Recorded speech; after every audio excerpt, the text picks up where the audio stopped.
में दारू ब्रह्म पुरुषोत्तम श्री जगन्नाथ जी को सहस्रशील अनंत लीलवास समूह के नाम से बुलाया जाता था। रामायण के उत्तरकांड के एक अन्य श्लोक में भी प्रभु राम ने राक्षस राज विभीषण को श्री जगन्नाथ की आराधना करने का निर्देश दिया था। किम जात्यानम वक्तुमिच्छामि राक्षसरदन महाबला आराध्य जगन्नाथ मीमाक्षो कुलदेवतम।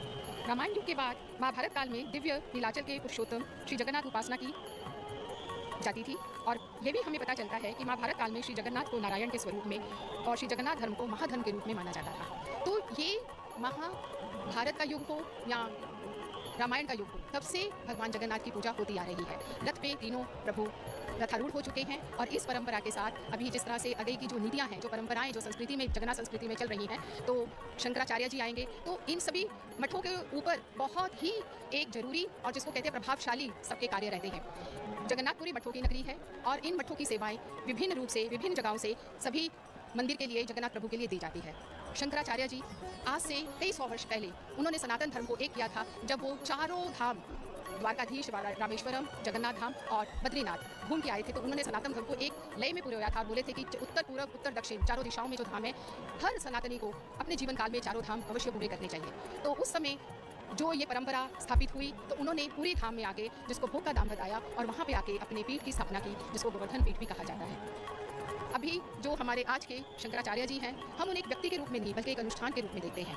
उन्होंने 2 ग्रंथों की रचना की है और बहुत ही विद्वान है। केवल मात्र वही शंकराचार्य जी एकमात्र सन्यासी है पूरे विश्व में, दंडधारी सन्यासी, जिन्हें श्री मंदिर के अंदर दंड लेकर जाने की अनुमति है। अन्य किसी भी राजा, महाराजा, चाहे वो देश के शासक हों या प्रशासनिक अधिकारी हों, किसी को भी अनुमति प्राप्त नहीं है। तो ये सौभाग्य है कि शंकराचार्य पीठ के जितने भी शंकराचार्य हुए, उन्होंने सनातन धर्म में जब जब भी आवश्यकता पड़ी, उस आवश्यकता में कहीं भी कुछ संशय हुआ तो उन लोगों ने उस समाधान के लिए वो शंकराचार्य के पाँव में आए। अब हमारे सामने हमारे राष्ट्र का गर्व, हमारे राष्ट्रपति, महामहिम राष्ट्रपति श्रीमती द्रौपदी मुर्मू जी आ रही हैं। अब हम समझ सकते हैं कि ये कितना गौरवान्वित विषय है हमारे लिए। ये हमारे राष्ट्र की 15वीं राष्ट्रपति हैं, भारतीय जनता पार्टी से आई हैं और प्रथम राष्ट्रपति हैं जो संथाल जनजाति से हुई हैं। इन राष्ट्रपति को देखकर हम सभी महिलाओं का, सभी का ही मन एकदम गर्व से हो जाता है जब हमें पता चलता है कि एक उस वर्ग से महिला भी आके हमारे इस गणतांत्रिक, लोकतांत्रिक देश में राष्ट्रपति की पदवी ले सकती हैं।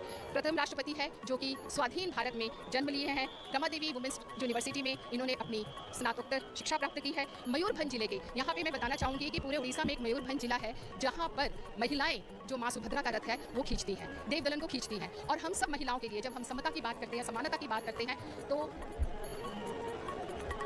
उन सभी में ये उसी जिले से आई हैं। उनके साथ उड़ीसा राज्य के मुख्यमंत्री और विधानसभा की वाचस्पति सुमा बाड़ी भी हैं, मुख्यमंत्री भी केवंझर जिले के हैं। और ये मैं बताना चाहूँगी कि एक बहुत गर्व के विषय की बात है जब हम बात करते हैं कि जनजाति बहुल्य जगह से जब कोई गणतांत्रिक पद्धति से चुनकर सब लोगों के साथ आता है, तो महामहिम राष्ट्रपति महोदया आज इस रथ यात्रा को स्वयं अपनी आंखों से देखने के लिए आ रही हैं। ये प्रथम महिला गवर्नर है जो झारखंड में रही थी और रायरंगपुर का एक जिला है ऊपर बेड़ा, उसमें उन्होंने जन्म लिया था।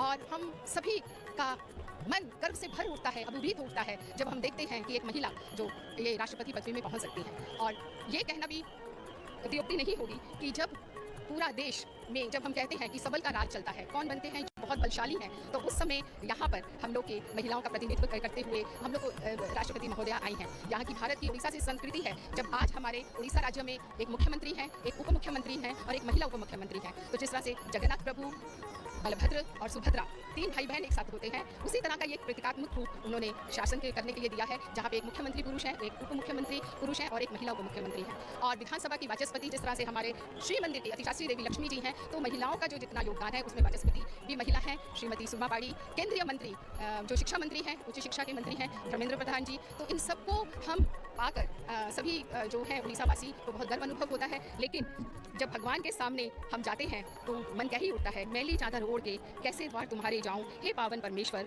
मैं तो मन ही मन मुस्कुराऊं। हमने तो ये मनुष्य का जीवन लिया, इस मनुष्य के जीवन में कितने पाप पुण्य किए, तुमने तो सुंदर चादर दी थी, उसको मैली कर दिया, कैसे जाऊं।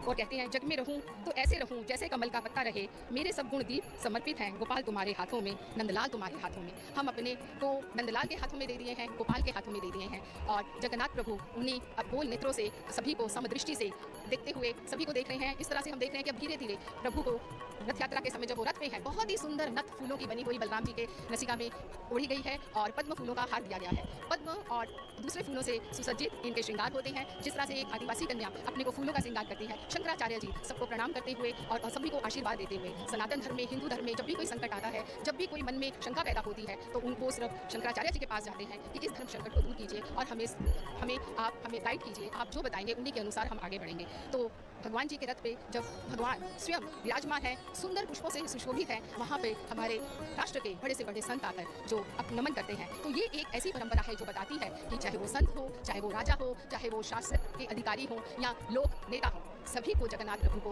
नैवेद्य अर्पण करने आना ही पड़ता है, उन्हें प्रणाम करने आना ही पड़ता है। भगवान के तीनों रथों पे सवार और इतने सुंदर पुष्प के श्रृंगार हैं, उनके अलंकारों के नाम जो पाँव में पहने जाते हैं, हाथों में लगाए जाते हैं, श्रीभुज किरीट, ओढ़नी आड़ी, कुंडल, कदम्ब बाल, चंद्रकांत, सूर्य चंद्र, आड़कानी चंद्रिका, अलका, गगड़ामाली, तिलक, त्रिखंडिका, कमर पट्टिका, ये सब फूलों से बनी हुई होती हैं। और ये देवी सुभद्रा के अलंकार हैं, किरीटी, ओड़ियामणि, कान, कदम माड़ी, दुईटी तगड़गी, सेवती माड़ी, चंद्र सूर्य और घाघरा माड़ी। तो ये जो मालाएं अलग अलग बनी होती है, कोई उनके कमर में, कोई कंधे पे, ये सब सजाई जाती हैं। और श्री जगन्नाथ के जो स्वर्ण अलंकार है, किरीटी, श्रीभुज, श्रीपेयर, कदम्बड़ी माली, कान, ताबीज माली, चंद्र सूर्य, आड़कानी, घाघरा माली, चंद्रिका, अलका और बहाड़ा माली, सेवती माली, तो इतनी तरह के उनके अलंकार होते हैं जिस अलंकारों से वो सुशोभित होते हैं। तो हमें कभी कभी लगता है कि हम प्रभु को किस नज़र से देखें, उन्हें भोगी की नज़र से देखें जो इतने अलंकार में जड़ित रहते हैं, या भोगी की नज़र से जो भक्त के दो फूलों से केवल मात्र 2 हाथ उठा के प्रणाम करने से ही वो उनके भक्तों के लिए दौड़ कर चले आते हैं। कवि जैसे कहता है, गज अरुग्राह लड़े जल भीतर, दारुण द्वंद्व मचाए हो, गज के टेर सुनी रघुनंदन, गरुड़ छोड़कर आए हो। जब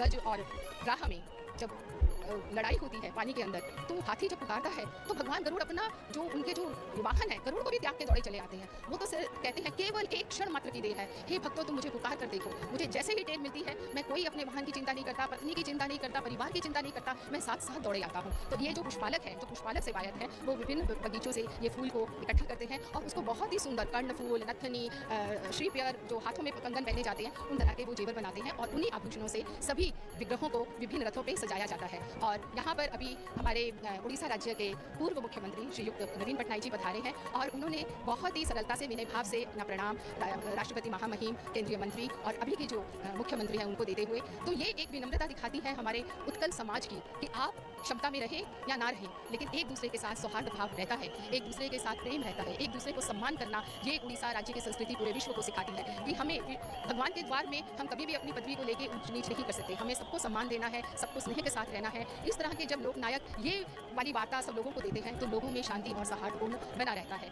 कई लोग कहते हैं कि राजनीतिक लोग जब आते हैं पूजा देखने या ये करने तो उनका प्रभाव लोगों पे पड़ता है। जी हाँ, ये लोकतंत्र है, हमारे ये जो जगन्नाथ संस्कृति है वो लोकतंत्र पे आधारित है। यहाँ के राजा प्रथम सेवक है, वो तो सबके सामने विनय की मुद्रा में आके भगवान के आगे आशीर्वाद लेते हैं और जिसको छेरा पोहरा कहते हैं, झाड़ू स्वयं हाथों से मारते हैं। तो ये पद्धति तो वर्षों पुरानी, सदियों पुरानी, युगों पुरानी है और उसी पद्धति को कहीं ना कहीं यहाँ के नेता, लोक नेता के रक्त में, ये उनकी मानसिकता में है। तो लोकतंत्र का जो असली रूप है वो उड़ीसा राज्य सभी को दिखाता है। ये हमारे संत शंकराचार्य जी, निष्ठानंद स्वामी, उनकी अभी काफ़ी आयु होने के कारण वो अपने साथियों का सहारा लेते हुए रथ से जाते हैं, लेकिन स्वामी निष्ठानंद जी, शंकराचार्य जी जब भी रथ पे गमन करते हैं तो वो कनिष्ठ से ज्येष्ठ की तरफ करते हैं। तो सबसे पहले छोटी बहन के रथ में, फिर जगन्नाथ के और फिर बलभद्र के। तो ये उनके नियम है, उसी नियमानुसार वो इस उम्र में भी आकर उनका ये प्रथम कर्तव्य माना जाता है। इसीलिए वो अपने 20 सेवक गणों के साथ आकर, जो कि यहाँ पे पूरी में गोवर्धन मठ में रहते हैं, और गोवर्धन मठ की सेवा इस मंदिर के प्रति महोत्सव में बहुत ही मुख्य है, क्योंकि जो मंदिर की 22 पाहच में काशी विश्वनाथ का मंदिर है, वहाँ पर पंथी भोज जो लगता है नीलाद्री विजय में और बाहुड़ा में और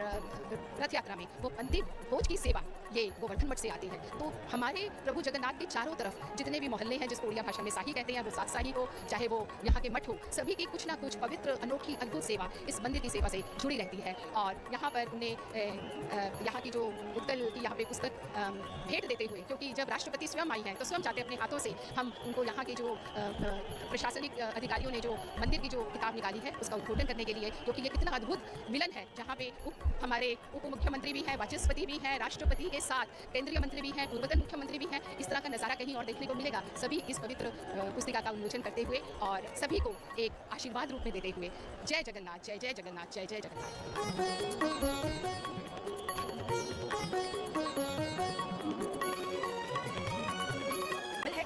नीलमेघ शामिल है, उनके रथों का रंग, उनके समक्ष जो छत्र लिया जाता है उस छत्र का रंग, और उनके घोड़ों का रंग, और जिस घोड़े पर वो सवार होकर गए कांची पर अभियान करने, युद्ध करने, इन सब का रंग सफेद। और ठीक इसके विपरीत कर्पूर गौर कुंदेन्दु धवल आभा वाले बलदाऊ के रथ के घोड़े, जिस रथ पर सवार होकर वो गए, उनके समक्ष जो छत्र लिया जाता है वो सब काला। अब यहाँ पर हुआ ऐसा कि दोनों भाई अपने अपने निर्धारित घोड़ों पर सवार होकर जब युद्ध करने जा रहे थे, रास्ते में बहुत प्यास लगी और उन्होंने देखा कि एक ग्वालन दूध और दही बेच रही थी।